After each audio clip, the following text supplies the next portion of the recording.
Maybe if we could go around the room, starting with Rob and do some introductions. Rob, technician.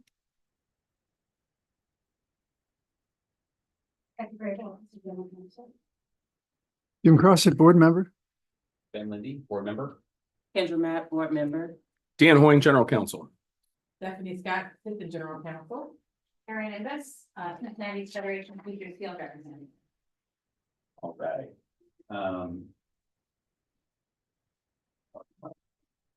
Sure, great. Okay, so welcome everybody. We're gonna pick up in a second here with our standing policy review. But I'd like to see if we can get Rob's help displaying one attachment. Rob, I don't think I sent this to you recently, but it's just a calendar of what we said we were gonna do over the course of this year, and I have it here, I can send it to you. But one of the things that I am grateful for and proud of is I think we did set up when Mr. Marathy stepped down and when Mr. Crossett joined us and when I became policy chair, tried to get some kind of structure in place so that in this kind of transition period, we had a way to make progress against the 3-year review cycle with the council's office. We had a way to invite topics from any board member who wanted to submit one. And that we had an opportunity to work through all of those topics over the course of the year. And then we had a chance to hear from the public at every meeting. And so I just want to share my gratitude with everybody because I think we've done that. I think I know we have some things we need to get approved by the board still, but we've been chipping away at the 3-year review. As Rob is kind of scrolling through these topics, for all of them, as I understand, and I'd like people to correct me if I'm wrong, either we've done it or we asked the board member who submitted it and they said they were okay with us not discussing it anymore, or we're going to talk about it today. And so I just appreciate everybody working on this setup together and building something. Who knows who's on this committee next year? I'm sure that group will come up with their own structure. But just wanted to thank everybody for, I think, doing what we said we were going to do. Am I wrong on any of that? Am I missing anything? Nope. Okay, great. So then we're going to go to our standing policy review from council's office. Thank you.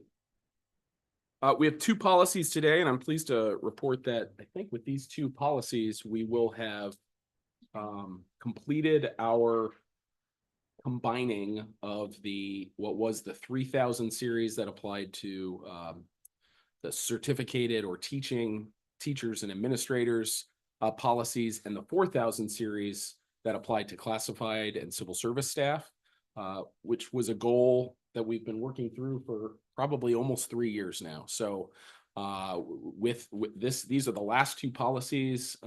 With these changes, we'll update sort of all the subheadings and everything else for the policies to say that these are policies that apply to our entire employee complement. So two policies today, and again, from our standpoint, simply just folding the 4000 series into the 3000 series. I believe the first is policy 3440 and 4440, which relate to reimbursement for job-related expenses. We recommend rescinding 4440 as duplicative and making a few changes with respect to 3440, just to update, for example, that the Treasurer's Office has published a procedure or manual related to travel expense guidelines. So we point to that. There's been a slight change with respect to our auto insurance, where we used to tell employees not to buy any supplemental insurance. We now, our current guidance is that they should pick up that supplemental insurance on hired autos. Those are the only changes to 3440. And with those changes, we recommend adoption and rescission of 4440. Glad to answer any questions. Thanks, Dan. Jim, Kendra, questions, comments? Okay, great. We're gonna have to find a new activity for next year. Yeah, but that sounds healthy. that's good. So we'll Yeah, Jim? recommend, Just do it again. I think there are two ways we can do it. I think we can certainly make a motion, second, open discussion, and then vote. Sometimes if there's zero dissent, we just acknowledge that and move on. And I'm open to either. Any dissent? Nope. Okay. okay, we'll move those forward for passage on a future consent agenda, I'm assuming. Mhm. So, yep, Yeah, these seem singularly non-controversial. I think so as well. Second policy and last one to update is 3531 and 4531, which relate to unauthorized work stoppages. These policies are, I think, in all respects duplicative of each other, and therefore we recommend rescinding 4531, and that's the only change we're recommending. Glad to answer any questions on that. Thanks. Questions on 4531?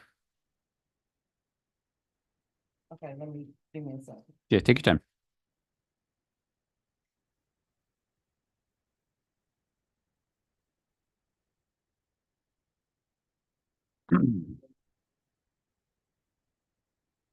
Yeah, sure. If you'd like to speak during the speaking to the public part of the session at the end of the meeting, please click the hand icon now. We'll ask your name and school association, and at the end of the meeting, we'll invite you to come in to speak. Thank you. Thank you. So, I think it's very straightforward. Would this be an example to, I guess, kind of like a sick-in or? It could be, it's any kind of a work stop, I mean, commonly called a strike, A strike, right? okay. And there are various forms of strikes. Mhm. Employees that there are collective bargaining rights, obviously, for public employees in Ohio, and there are certain times that it is lawful collective action to strike. Mhm. This would relate to a time that is, or a form of strike that is not Not lawful. lawful. Okay. Yeah, and again, all of our contracts with our union partners have no strike clauses during the term of those contracts. When they expire, there's certain steps that CERB requires that the parties take before a public employee union take its members on strike. You have to go through a fact-finding process. You have to reject the fact finders off recommended resolution. You have to give 10 days notice to your employer. If all those steps have been taken, there is a right to strike for CPS employees, but all those steps have to be taken first. So, Yeah. say anything wrong? All right, well, that's the only question I had pertaining to it. And Dan, if it comes up, am I right in saying that like what we've put in this policy is what state law requires of us? It's consistent with the Ohio Revised Code sections that relate to public employee collective action. We're not imposing some additional set of requirements or making it more difficult or easier than what the state policy framework sets Not at up. all. Not at all. Great.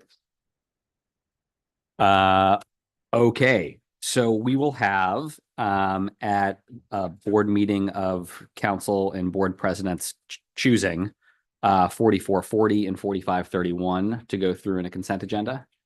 Sound good? Mhm. Just one follow-up question from the last meeting. We didn't actually wind up talking about this, but listed separately on the agenda was one of the policies around teaching in a community school. Correct. And I didn't think that, I thought that was us applying what the state law requires us to do and we would put in the consent agenda.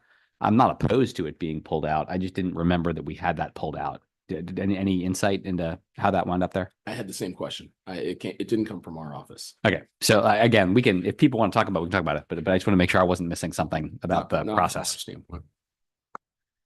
Okay. Anything else on item 2, standing policy review cycle? No. Okay. So on topics submitted by board members, Kendra and I had a chance to email about this on 2430. And what I took away from your email, tell me if I got this wrong, is that we're going to hold on this, but spend our time talking about mental wellness. Yeah, and I can give brief summary about Great. just my Yeah. thoughts around this. So for the district, school and community partnerships, I don't think that much needs to be changed about the actual policy. I think it's written well, but I just thought that it could benefit from some additions. So, and I'm just speaking from my experience of being kind of a community partner. So some details around specific contracts of a community partner is providing services to the district. They also have individuals that they may contract. And so making sure that there are specific contracts in place before services are rendered. It's just I think something that could be helpful to add to the policy, as well as consent forms when appropriate. We kind of talked about that with the extracurricular activities. And then lastly, adding language around conflict of interest. I know that we'll be talking about that today, but I just thought that those are three potential areas that could help possibly strengthen this policy. And I welcome any thoughts and feedback from anyone. I know we won't spend much time on it, but any possible things to consider with those three topics.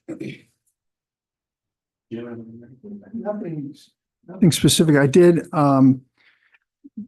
run this by Mr. Baggett yesterday, just in anticipation of this meeting, and he felt that we were in compliance with the current policy, and he felt, for whatever that's worth, I was just kind of checking to see. So, but I do think it might be kind of nice. I think we do have sometimes on the website, we do have lists of partnerships by school and like who our partners are. So that might be a way to, at some point, it might be worth a review just to be sure we are in compliance at some point. But other than that, but I think your idea is to add make sure the contracts are in place prior. That's a good add.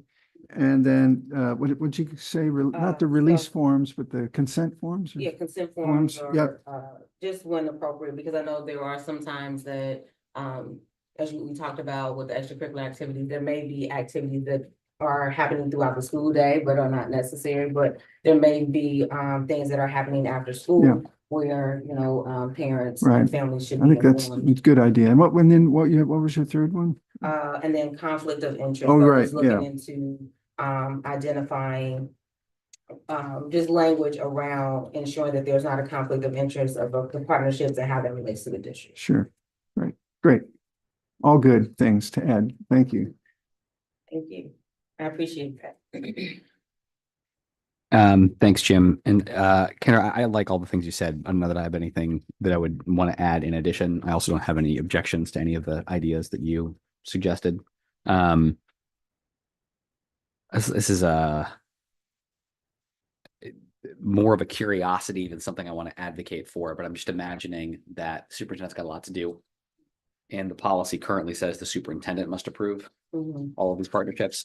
And I'm wondering about decisions at a school level. And like, are there conditions under which a superintendent could delegate the ability to enter into partnerships to a building principal?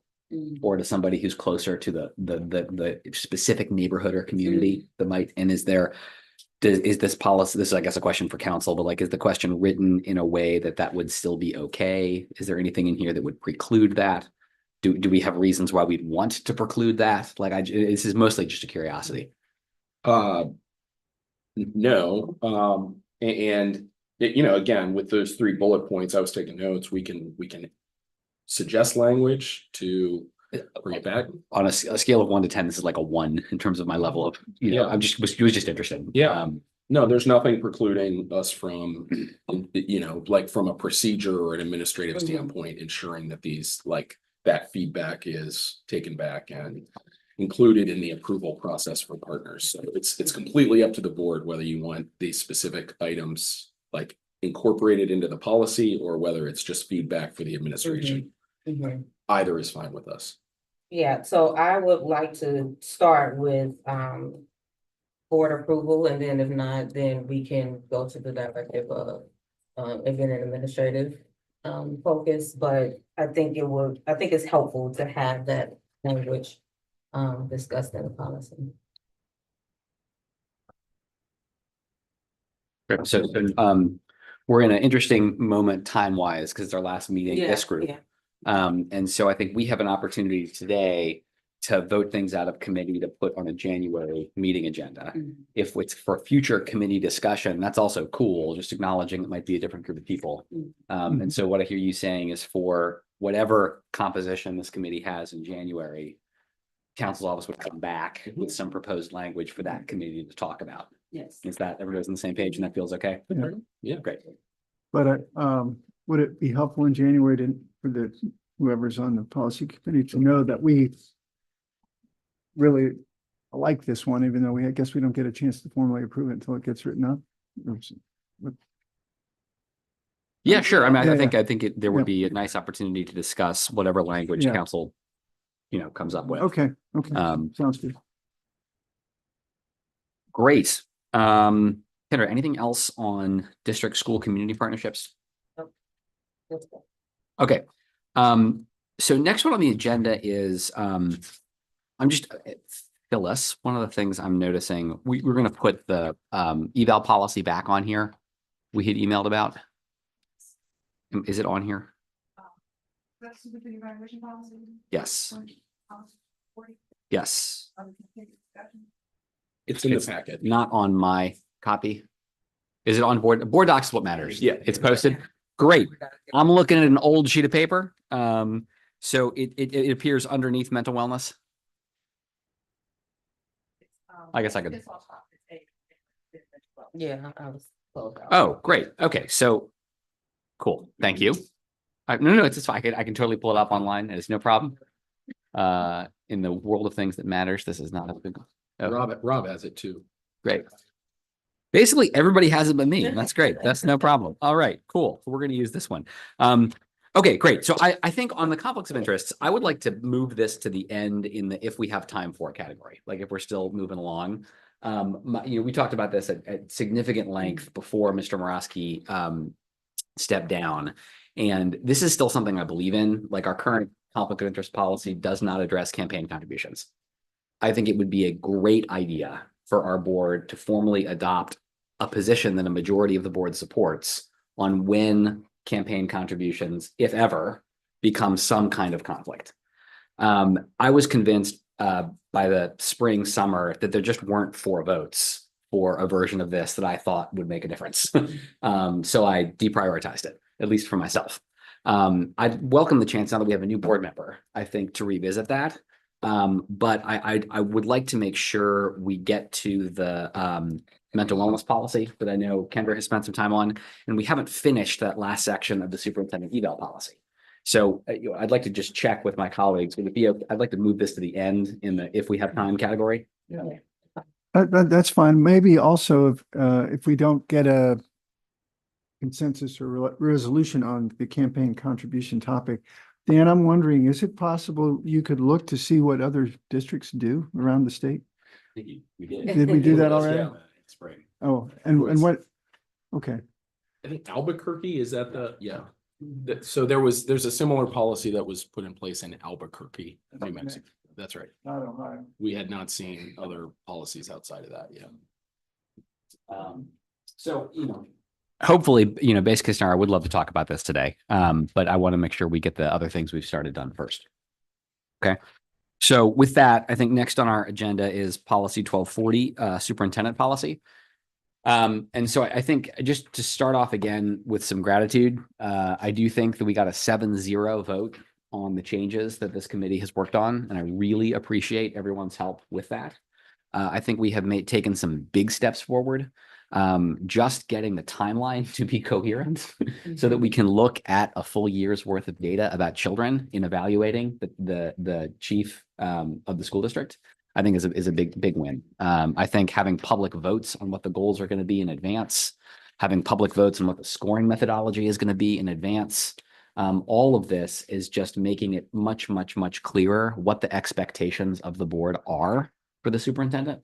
It's particularly difficult when board members have different ideas about what should matter. And so forcing things to happen in public with a vote generates clarity on what the majority of the board wants to prioritize. Anybody who watched Monday's meeting knows that like what the majority supports can be quite different from what like every single board member thinks, but that's the way democracy works, you know? And I think that it's really good and healthy that we have made the changes that we have made here. And I want to say thank you to everybody. I was kind of, you know, thinking we might just drop this last section until our last meeting when Dan pointed out that he's got much longer tenure at the district than I have. But your comment, I think, Dan, was that it would be silly for us to call these infrequent scenarios. Oh, yes. Silly was my word, but just that it actually happens way more than even I thought. I'm the second longest tenured board member we have at the moment, you know, like, and it surprised even me that there have been that many times where the goal setting with the superintendent just hasn't happened. Yeah. And that kind of Or hasn't happened on time. on time. Okay. And that really bolstered my conviction that we should do something about, like, I'm coming into this meeting without a strong prior about what it should be. We have a draft and Rob has a Google Doc that we can look at together. That's just the last place. I didn't change it. It's the last thing we talked about.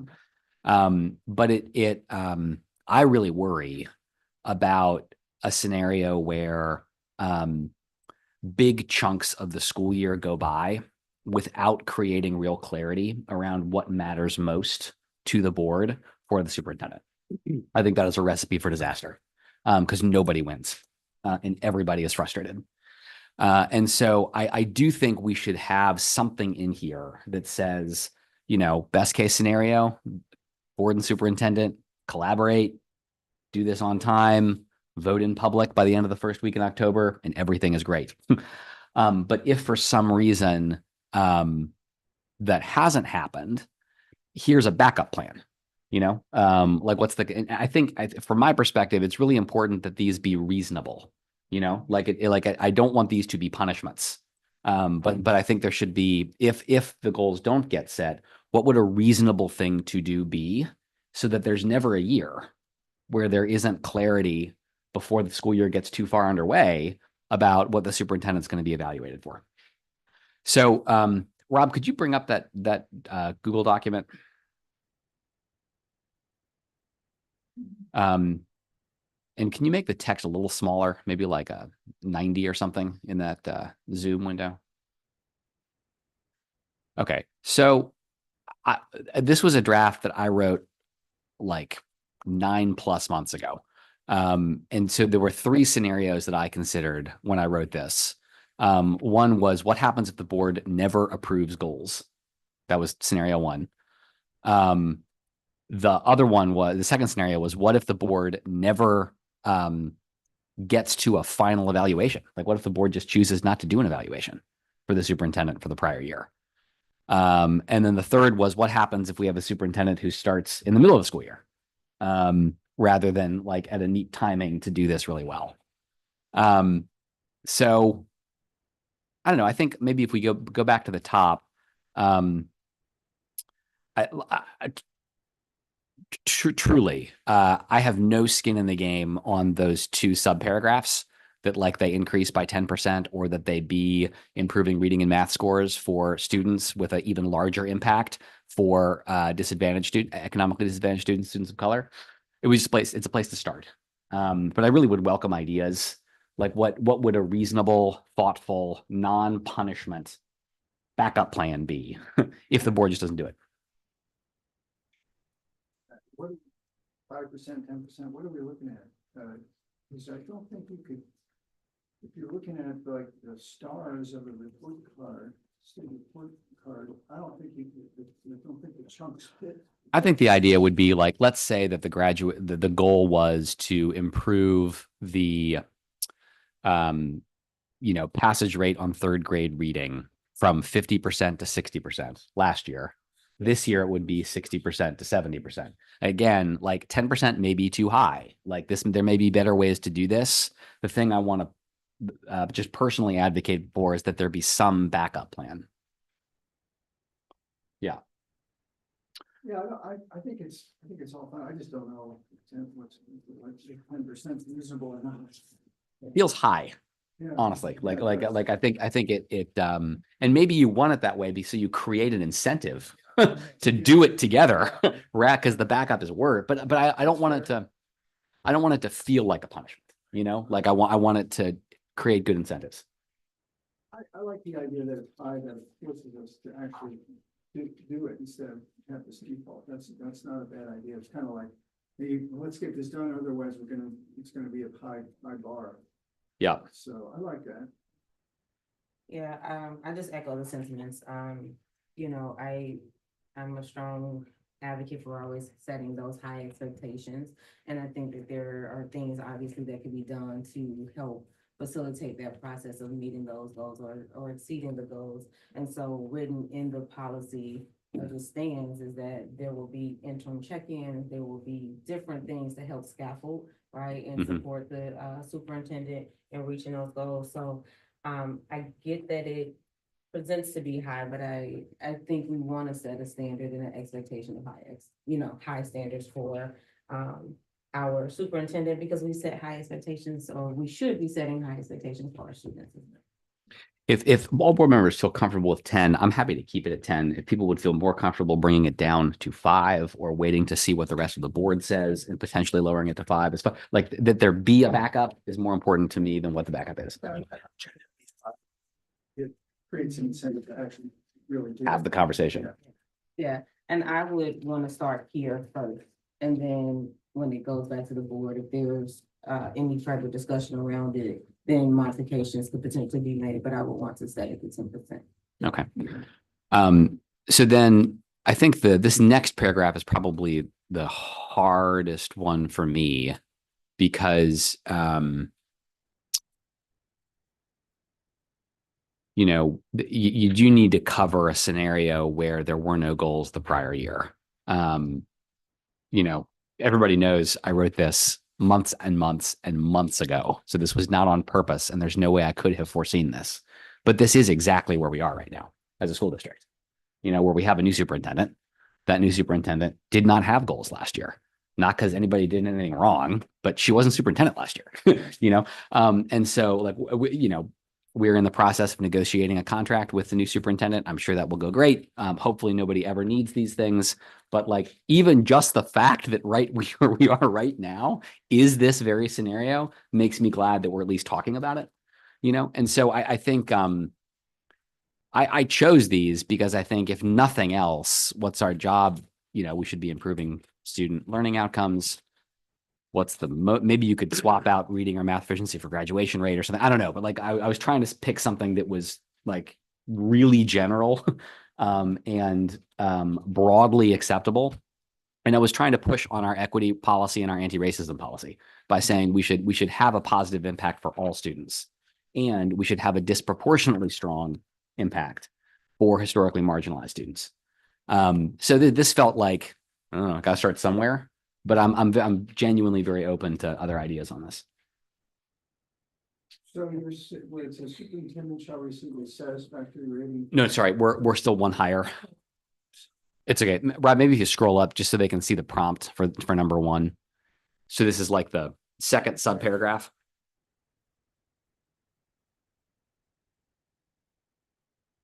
I think it's fine. I don't have a problem with it. It creates the incentive to actually really have to come. Yeah, like there's no reason you couldn't do something different. You just got to talk about it and you have to vote on it in public, you know? But what's the backup plan if nobody does that? You know, it would be something. It's the incentive to have the conversation. Yeah. Which is important. I meant to say, sorry, Kendra, go ahead. Second, we're all staying, really, for pretty much, the outline of the infrequent scenarios. I don't have really any objections to it. Okay, I'm treading lightly here because this was an area where board members who are not on this policy committee did not like this section, you know, and so we didn't have a chance to get into a ton of details about why. But one commitment I have, particularly when there was some disagreement, is I only want to move something out of the committee if all 3 of us support it. And so I really want, and we did that last time. I think that worked really well. But I'm not hearing of other alternatives for this second subparagraph. Okay, but you know, if you think of something, let me know. Okay, so that takes care of 1, 2.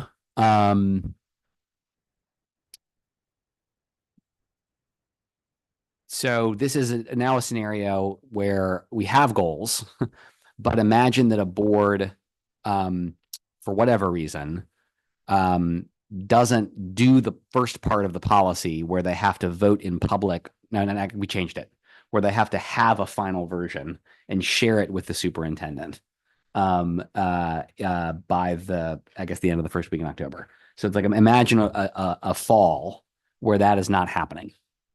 What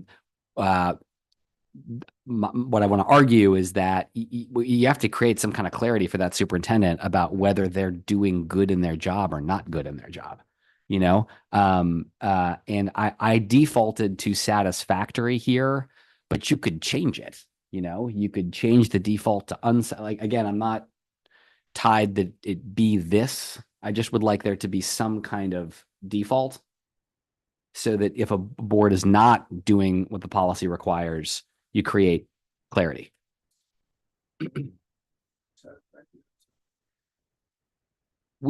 Rob, can you go to the policy? Do you have 1240 up? So can you go up or it says, keep going up timeline. Okay. So it says,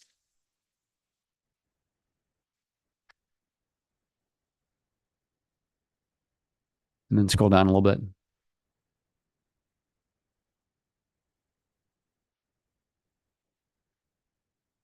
Where is it? I know we put it in here. Dan, where's the part about the sharing the evaluation with the superintendent?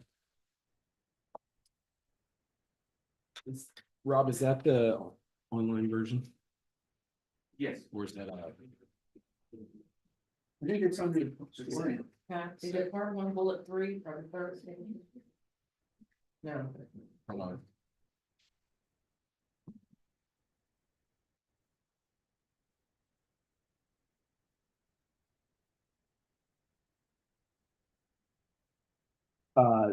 Yeah, part 1, bullet 3, right? The board shall discuss the superintendent's progress and performance at meaningful midpoints over the course of the relevant year. I thought there was one more thing we did. You're talking about after the final? Yeah. Yeah, thank you, Stephanie, for the win. Nice. So, if you scroll down, Rob, to part 3, third paragraph. By the end of the 1st of October, the board will provide the superintendent with a written copy of the final evaluation. So this infrequent scenario is imagining a fall where, for whatever reason, that doesn't happen. And so the superintendent has some board members who are saying, we think you're doing a great job. The superintendent has some board members who are saying, we think you're doing a terrible job. And there is no written evaluation.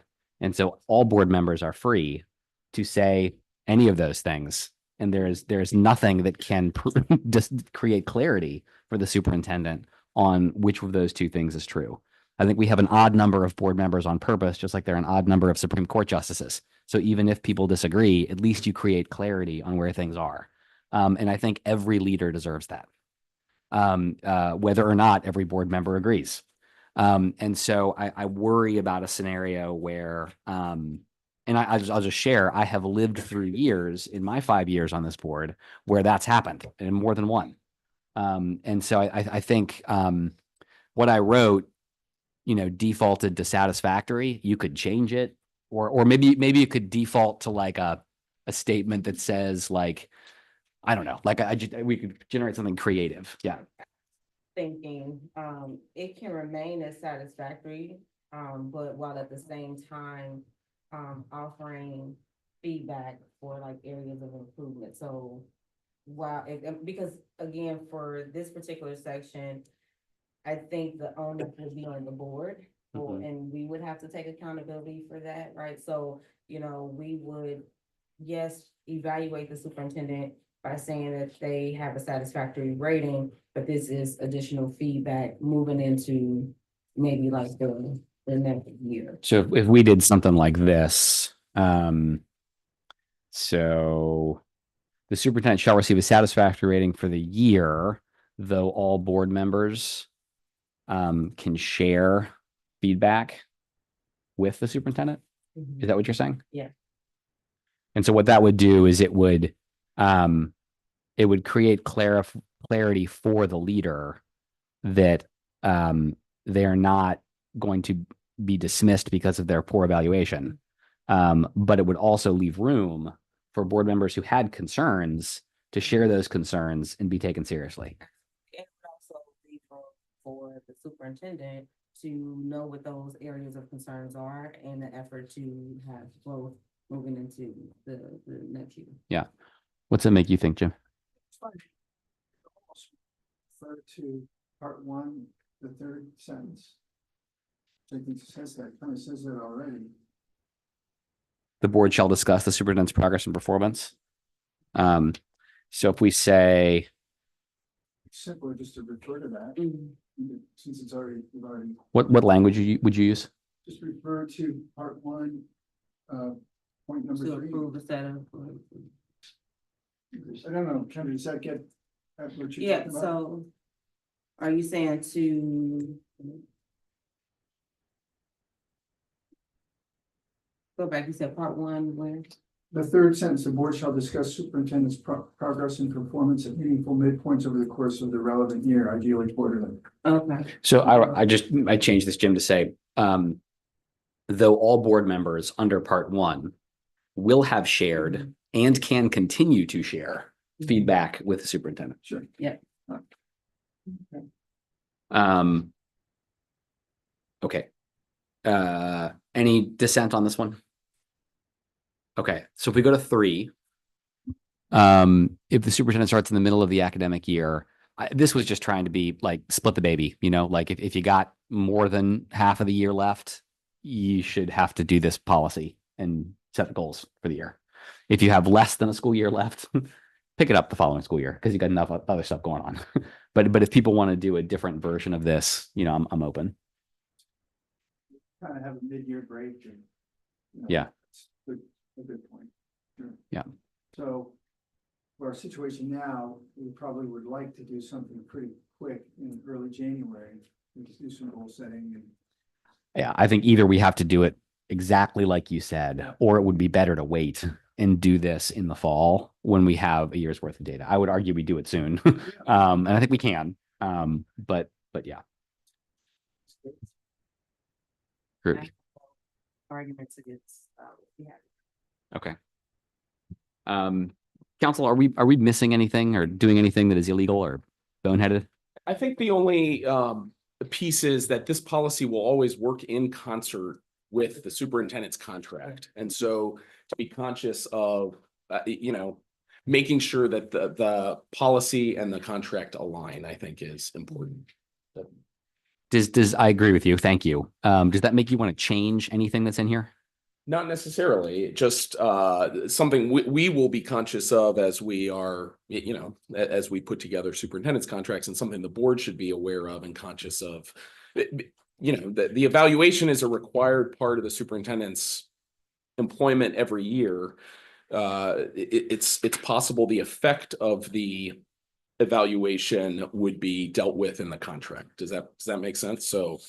And that's true in previous contracts, superintendent's performance bonuses or increases have been dependent on the contract, or even continued employment depended on the evaluation. So just making sure those two work in concert. Yep. That feels like that will become particularly important in setting goals, like Right. when we're approving those, like the there would be, really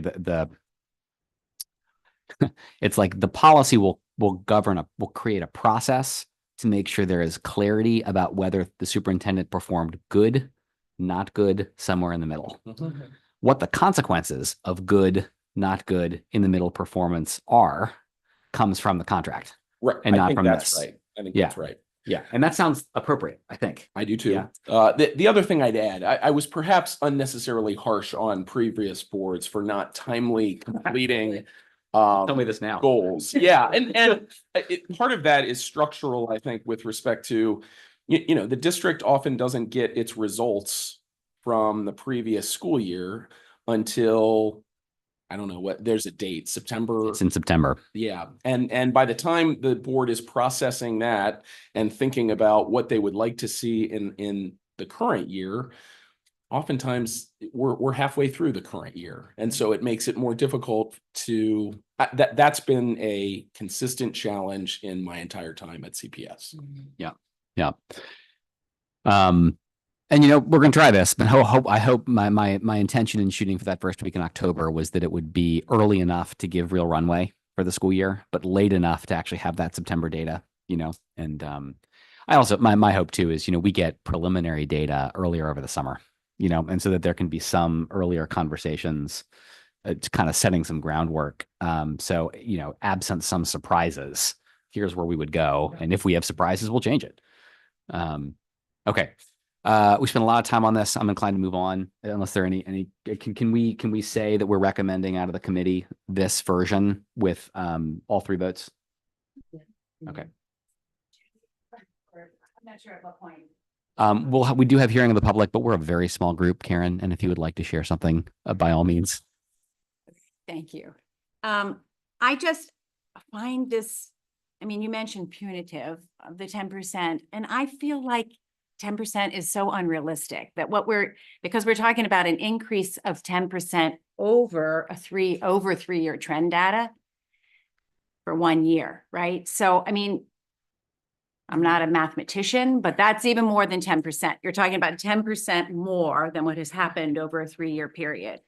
So to me, that's an enormous jump. And to your point that every leader deserves clarity, I guess what you're saying here is that if the board does not agree on performance objectives by October 1st, then basically the board will be setting performance objectives that a superintendent cannot meet. So to me, and maybe this is the intention, but if the board is not supporting this, cannot agree on these objectives, the superintendent is, I think, bound to fail. And so I don't know if that's the intention, but I do think that these numbers cannot be hit. So I personally think that's very valid. And the intention, I think, is, I can just speak for myself. Like, I don't want anybody to fail. I want things to get better for children. But I do think that it's just in my own experience, I've seen us not do this, and so I think that we were talking about creating an incentive for but if the board wants to mess with a superintendent, they can just refuse to vote on something, and you wind up in exactly the scenario and I think that's also bad. Does that make, are you recommending an alternative? I don't know. I'm not. I don't have an alternative. I didn't realize we were going to be discussing this today, quite honestly. But I do think it's serious, exactly the way you expressed it. If you want to mess with the superintendent, all you have to do is not be able to have the board agree on objectives. And that feels, I don't know what the superintendent's contract looks like, but to me, that feels unfair. Yeah, I think you wind up recreating exactly the problem we're trying to avoid, which is creating a bad situation through board inaction. So maybe it's I would be open. I still think we need something, because I think there has to be a backup plan in case the board doesn't do what it's supposed to do. But I do think that backup plan should be one that creates good incentives rather than bad incentives. And what that makes me want to do is lower the number a little bit.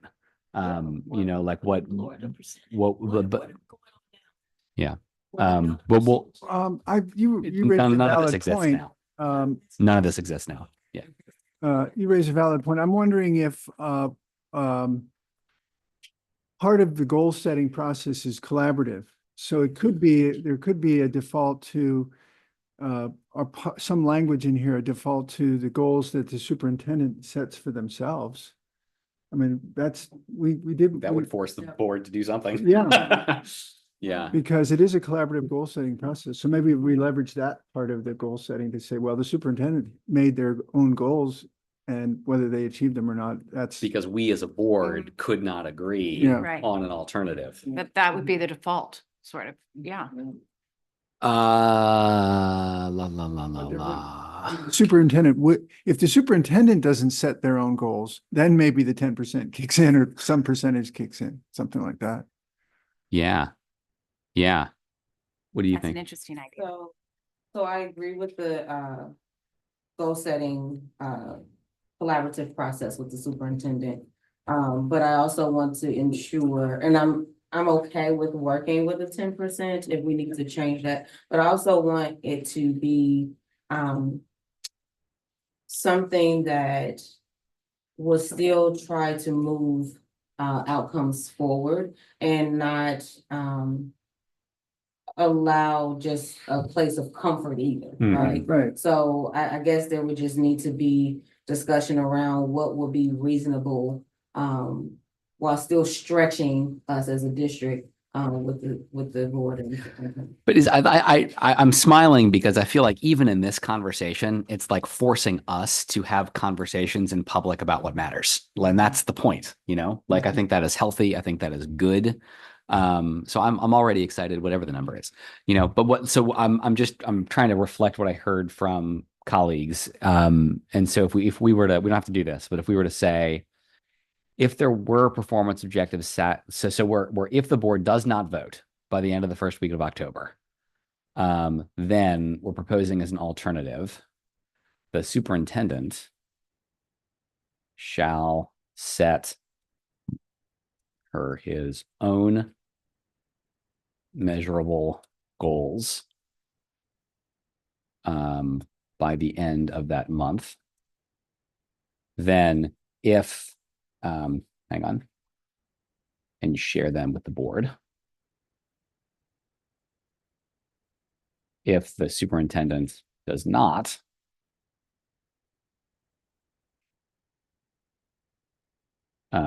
last year's, this 10% thing would be there. I'm not saying we should or should not do this. I'm trying to write down what I think I heard people say.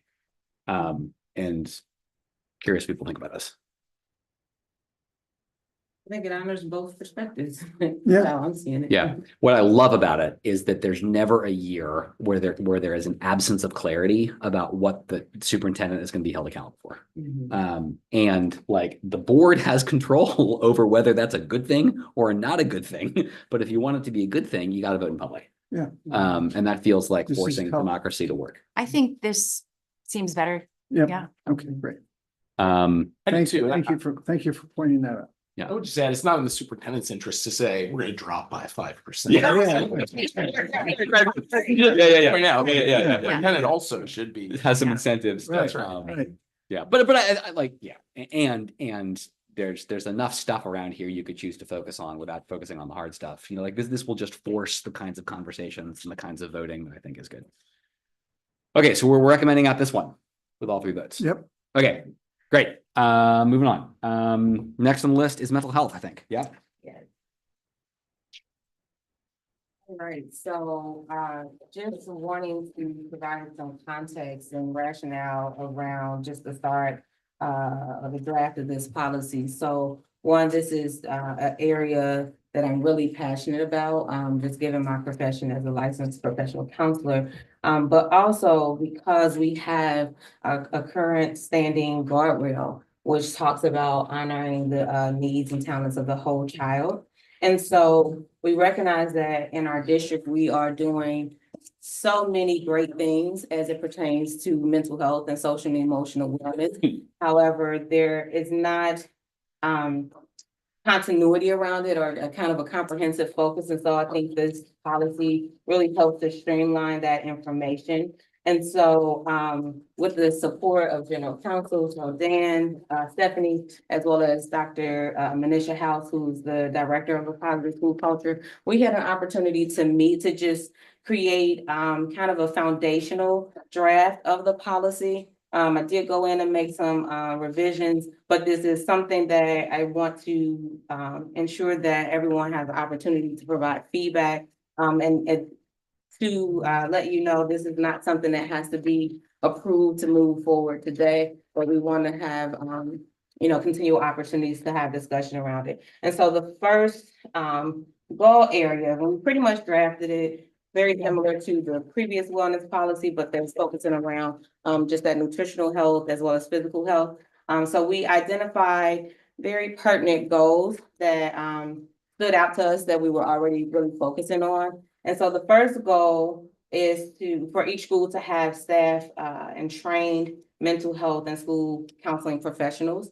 And so we already know that we have those, but I really like this section and I fleshed this out a little bit more because a number of just individuals within our district or families may not be fully aware of what each professional scope entails. And so really providing that language and that definition around what a mental health therapist would do. And that falls under the counselors, the school counselors, because they play a pivotal role. And I don't know if we utilize them enough. And so wanting to make sure that they are in this conversation, our school psychologists, our school social workers. And I also want to add, and you all can give me feedback around this, I want to make sure that we add our intervention specialists because they handle a lot of so they support a lot of our students, and I know they work directly with our positive school culture director and team. And I think that will help to have that level of continuity of services that's available. So what I'm thinking around this in terms of adding them is making sure that when we're discussing individualized education plans or we're discussing different accommodations, that they are also included in the conversation in terms of who our comprehensive team of mental health and school counselor supports are. Any questions around? I think it's great. I've been visiting schools. I think I'm up to 21 schools now. And many schools that I've visited have school psychologists and the mind peace rooms. But I haven't heard of this crisis interventionist. Is that, I don't think they're at every school. I haven't seen that, but So the intervention yeah, specialist. yeah, that's what I meant. Yep. Special ed. So they work with our special education students. Oh, okay. Yeah, yeah.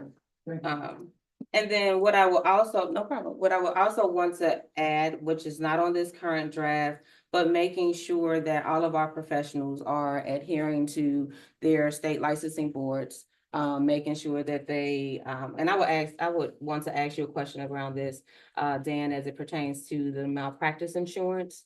I know that we are expected to carry our own, but I don't know how that works within kind of the district, but wanting to make sure that there's that liability insurance in place and also that there's continuing education hours that they are being compliant with, while it also aligns with what our school's mission, vision, goals, and guardrails are. Yes, we carry comprehensive professional liability insurance for the folks who work in our schools, and especially this time of year when they're updating their licensure and need to have proof of that. We get that question daily almost for Okay, making sure that they have proof of their professional liability insurance. okay, Yeah. perfect. So it's good to add. We can, fine to yeah, add to yep. that in there. Okay. All right.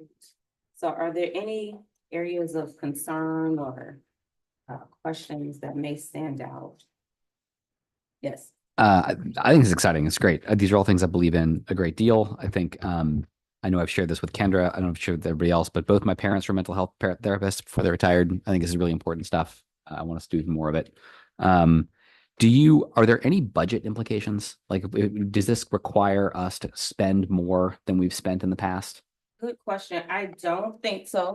That has not been communicated to me, based off of what is written here or things that we are currently already doing. The only thing that I would, raise question about would be, when we get to, goal 3, as we're talking about incorporating social and emotional learning into the academic curriculum, or making sure that it's woven throughout the entire school day, because you shouldn't just interface with social and emotional wellness for 10 minutes by having a mindfulness, practice in the morning. But it really should be comprehensive throughout the school day that helps to build up the resiliency of the students. It helps to build up those practical mindsets and attitudes for the students. So really trying to hone in this being more comprehensive and fluid. And so to your question about budgetary concerns, I do know that Dr. Manisha House and her team are having conversation around a curriculum, right? I think it would be very necessary and beneficial for us to have a uniform curriculum that's age appropriate. So if we're dealing with our elementary students, a curriculum that's appropriate for them, as well as for our, like high school students and what that would look like. So I do know that she's currently, her and her team are working through that. So that would be the only thing that I would maybe consider that may have some budgetary implications, but everything else should be what we have been doing as normal. That's great. I mean, I think I would like to support all of this. The only thing that would make me question a little bit is, given our financial situation, are there any things in here we can't afford? But I think absent that, I think it looks great to me. I'll also just, another thing I think is great about it. There are states, I'm glad Ohio isn't there yet, where social emotional learning as a term is toxic. And it is weaponized, I think, by some politicians to imply things that it does not mean. And I love that we include it. And I love that we say really specifically what we mean by it. So I do think children should grow up with self-confidence, a sense of belonging, positivity towards learning and work, teamwork, responsibility, these are great things for everybody, and so I'm glad it's in there. And that's all I got. Thank you for that. And also a lot of that language too is referencing from the ASCA model. So that is the American School Counseling Association. Again, I just wanted to make sure that we're highlighting the comprehensive work that's already done, not trying to reinvent the wheel, but really putting in perspective for everyone, because we have language in our guardrails, or we constantly refer to, how we support our students, but really providing one standard approach to what the district means by that. Right. And so just wanted to make sure that we carve that out. And also I wanted to highlight that this isn't just for students either, because we wanted to make sure our educators are supported as it pertains to their mental health and social and emotional wellness. And so when we're talking about just the services that are provided, a lot of times our educators, our staff, are not aware of what supports and benefits are available. So talking about that employee assistance program, ensuring that there are, options for health fairs or workshops. And I'm speaking from this because this is what I go out and do regularly to provide to different companies. And so making sure that they are knowledgeable about those benefits and able to access those benefits. And ensuring that they have the resources, because we want to make sure that they are coming to a place that feels, holistic, and they are feeling supported so that they can properly serve our students to the best of their ability. So that is in the first, let me see. I think it's in the first goal, if I'm not mistaken. Goal 1. Yes. And then for goal 2, we're talking about those common spaces. So a space designated within the classroom for students to be able to work on if they need to regulate their emotions, or they need just that opportunity to really regulate their nervous system, right? Calming themselves down and having relaxation and mindfulness resources and techniques in place. And then again, also extending that to our teachers. I know that a lot of schools that I have visited now either have a mind peace room, not only for students, but also for their staff. And so just wanted to make sure that we highlighted that there as well. And then, are there any questions about anything that I've shared so far? I think it's great. All good stuff. Important stuff. Thank you. Perfect, thank you. And then, so goal 4, again, we're already doing the PBIS interventions, and this is the framework that really supports that tiered process for not only behavioral supports, but also academic supports, right?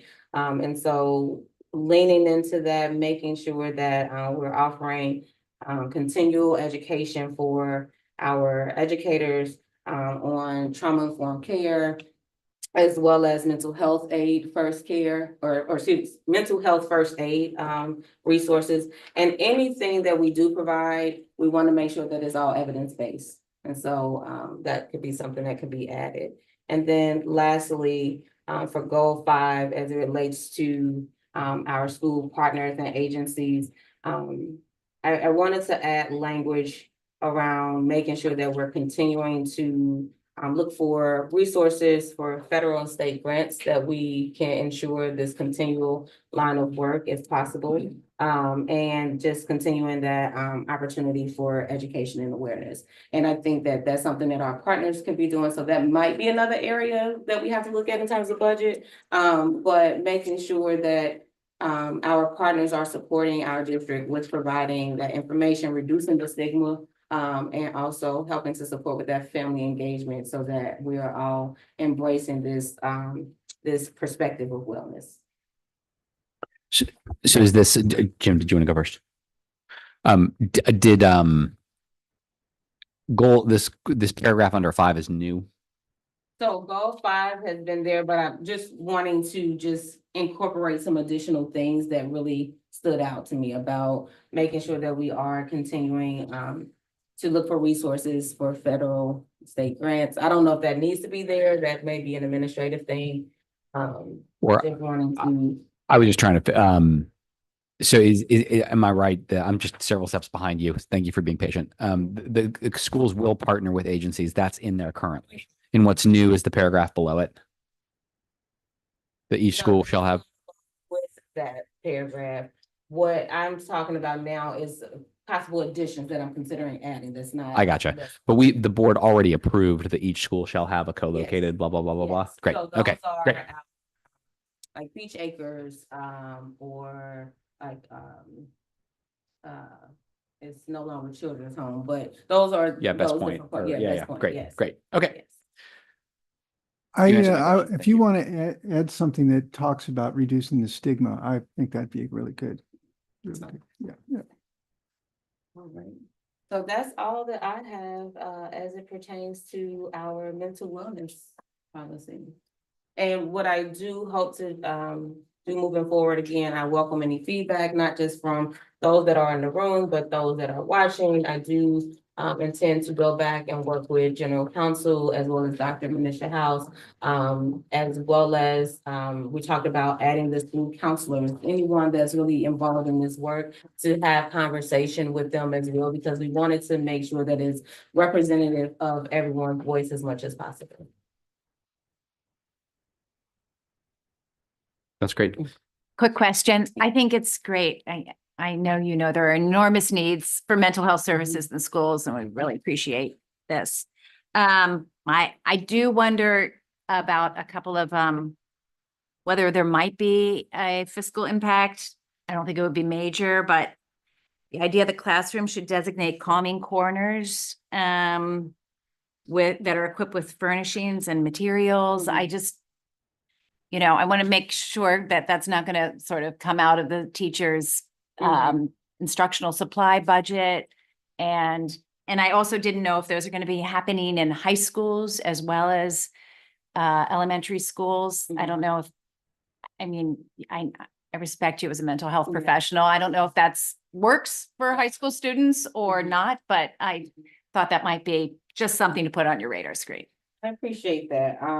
So yes, I will definitely take that into consideration. I do know, just in my experience, I think a lot of teachers are already doing that, but I don't want to say, you know, for certain, but just in observing certain classrooms, it's kind of that space that teachers are already kind of providing, but we'll definitely take that back to the team and have discussion around that. And to your point, in terms of high school, I also think it's kind of important, right? Because again, we want to create this culture where it's okay and it's welcome to be able to attend to your self-care, right? And your overall wellness in the best possible way. And so leaving a classroom sometimes may not, it may not provide that level of inclusivity, right? But if I know that, okay, I just need to regulate my system for just a moment, I have a designated space that I can go to, can also be helpful for our high school students as well.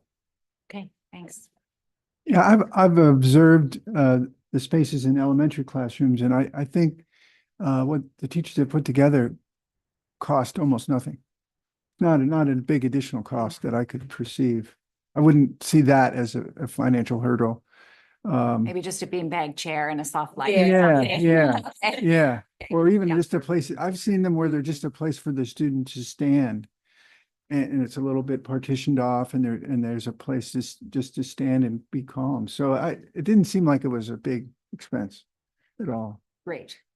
Thank you for that. Thanks. So just to recap next steps on this one. So next steps, we can do what we did as it pertains to the, community partners. We can vote to put it on the agenda for the policy committee. For next year. Great. So work with everybody. Okay. Excellent. All right. We are coming down to our last few minutes, everybody. So let's do, Rob, do we have any speakers online for hearing the public? We do not. Is there anybody here who would like to speak? Karen, please. Well, I'm good with the policy as it is. But I think if we talk about adding information about campaign contributions and that sort of stuff, I don't know what you're proposing, but I think there is a framework. The Ohio Ethics Commission has a framework. And I don't think it's necessary for us to have a separate framework. I think there's been a lot of work done over a long period of time at the state level. And it's coherent. And so I don't feel like it's necessary for us to do something that is in addition to that. Does the Ohio, I'm being a little loose here just because we have extra time and you didn't speak for very long. Is there anything else you want? And ma'am, tell me your name. Vita, would you like to speak today? Just hold on. Great. Okay. Y'all got me on that 10% there. I'm still reeling. I'm trying to do scenarios in my head. Okay. Well, you're welcome if anybody else. I would just be curious. Does the ethics, I'm not aware of the Ethics Commission's rules that are about campaign contributions as a conflict of interests for someone who is elected. That doesn't mean they're not there. I just don't know. It's something. Can you say more about what they are? No, I didn't bone up on this last night because I didn't realize we were going to talk about it today. I thought I thought the proposal was just the policy that's in place. But I do know that it's that it's comprehensive and there is a cadre of lawyers who deal with these questions. And it's not something that is done anywhere that we're aware of, except Albuquerque, and New Mexico, I'm sure, has a different set of, has different state laws and guidelines around this. So I can't speak to what happens in Albuquerque or why they do it there, but it's not commonly done or obviously needed. So I think that it's, I think when there is a whole body of law in place, which I know there is, that it's not necessary to kind of try to create your own. I appreciate that. Can I ask Dan, I am not aware of rules that impact elected school board members that have to do with the campaign contributions that they received, but that doesn't mean they're not there. I don't know what they are. I don't think campaign contributions are generally covered under the Ohio ethics law. That's not to say that a quid pro quo campaign contribution can't be brought as a criminal act under. And Gosh, we've never seen any of that, right? Yeah. So I don't believe that campaign contributions are generally handled by the ethics law. I think they're generally handled by the criminal law. Yeah. Yeah. I mean, I'll just share where I am on this and would love to hear from Kendra and from Jim too. I think we may disagree. I think I agree with you that there aren't a lot of school districts that have done things around campaign contributions other than Albuquerque. But just because nobody's done it before, from my perspective, doesn't mean it's not something that's worth doing for a first time. And I think that there are ways in which campaign contributions can potentially have an outsized impact on the behavior of elected officials that fall short of an explicit criminally punishable quid pro quo. And so I thought it could be stronger.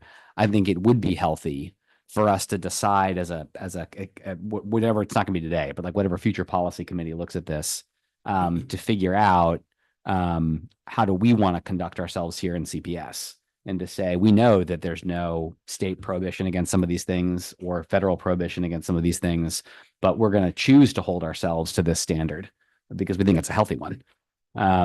And again, but like, you know, we're not proposing anything today. Or sorry, I'm not proposing anything today. But Jim would love your.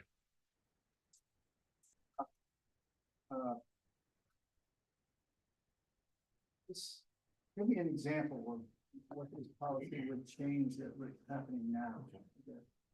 So the version of this that I introduced, like when Mr. Morosky was here, this would have been in like February or something, was that if you receive contributions in excess of a certain number, I think I put $5,000, which is, you know, the average school board race raises about $20,000. So $5,000 is like a quarter, a big number, but it's also somewhat arbitrary, right? That if somebody receives campaign contributions in excess of a certain number, then that person should recuse themselves from votes on contracts with the organization or the individual who contributed to the campaign. From a company that does school roofs. Yeah. But, Yeah. something like that. Okay, I gotta think about it. I understand the intent of that.